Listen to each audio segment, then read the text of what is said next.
Hey, and welcome back to the sixth video in the Tao of Badass membership area. This video is entitled, Which Badass Are You?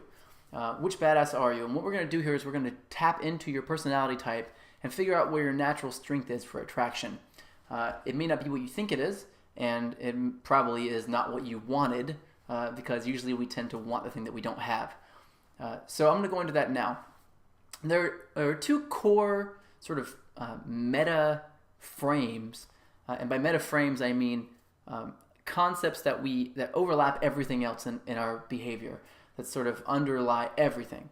And one of those two options is having an internal frame versus an external frame.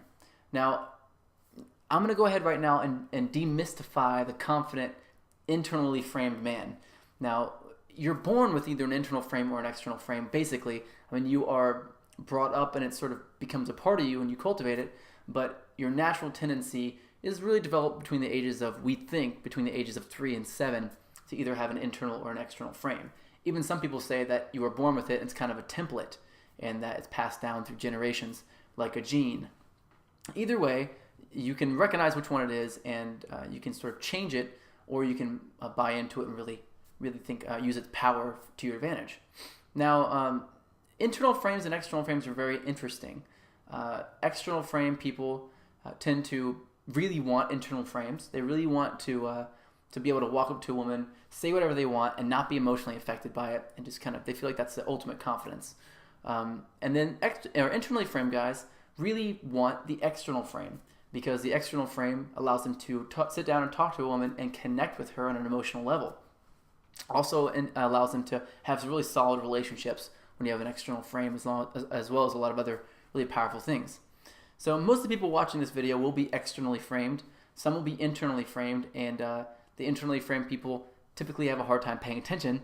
Sometimes they sort of get caught up in a concept, and they need sort of more smaller, bite-sized chunks in order to really understand. And when they do, they integrate it immediately. But in order to get to that point, they really have to think and focus as much as possible.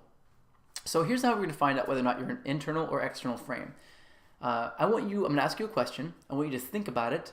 Pause the video after I ask, and then write it down. I'd comment in the section below. So instead of writing it down on your paper or whatever, go ahead and comment below, and tell me which one you are. Now, when you comment, it'll automatically show me who you are, so you don't have to put who you are in there. Just go ahead and comment on it, and it'll pop up directly. So the question I have for you is, whenever you, how do you know when you've done a good job? How do you know when you've done a good job? How do you know when you've done a good or a bad job? How do you find out?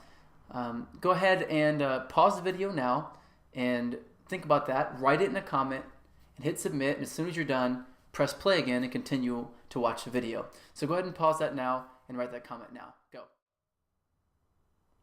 Okay, great. So you've commented below. If you still haven't, pause the video now and do that now. I'm going to go ahead and say that there's two different types, really, of answers to this.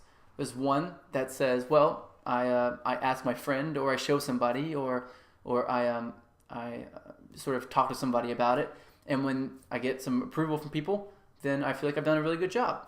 Or if it's my employer, when they tell me I've done a good job, I know I've done a good job. And there's another kind of response, and that is, I look at it, and it works, or it makes sense, and that's how I know I've done a good job.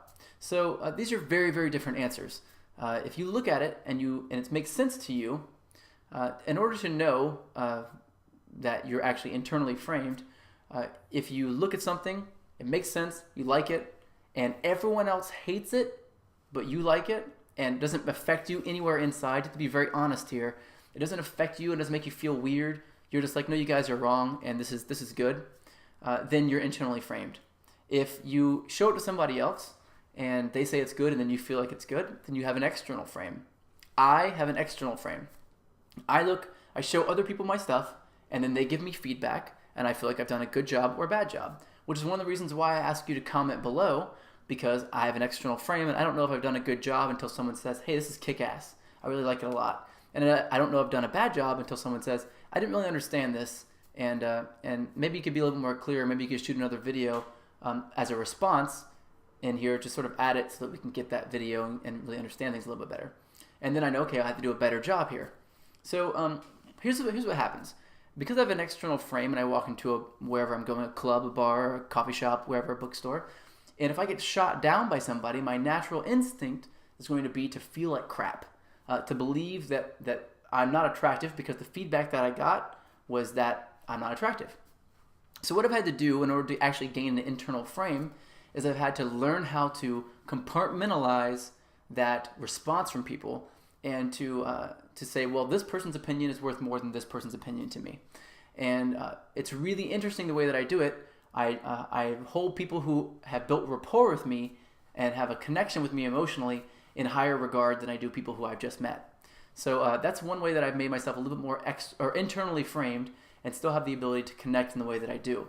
If you have an internal frame, one way that you can use that sort of power of an external frame to be able to connect with other people is to really look at body language and read it really well. To say, okay, well, she's moving this way, so that means this thing. And we've got lots of stuff on body language in these video courses throughout the course of the membership area. So definitely make sure you check this stuff out and pay close attention to the body language sections. So that's how you can tell which frame you are. Go ahead, if you haven't already, comment below. Tell me whether or not you're an internal or an external frame. Tell me a little bit about how that's been for you, and I'd like to sort of coach you through that in the comments. So thanks for watching, and I will see you in the next video. Take care.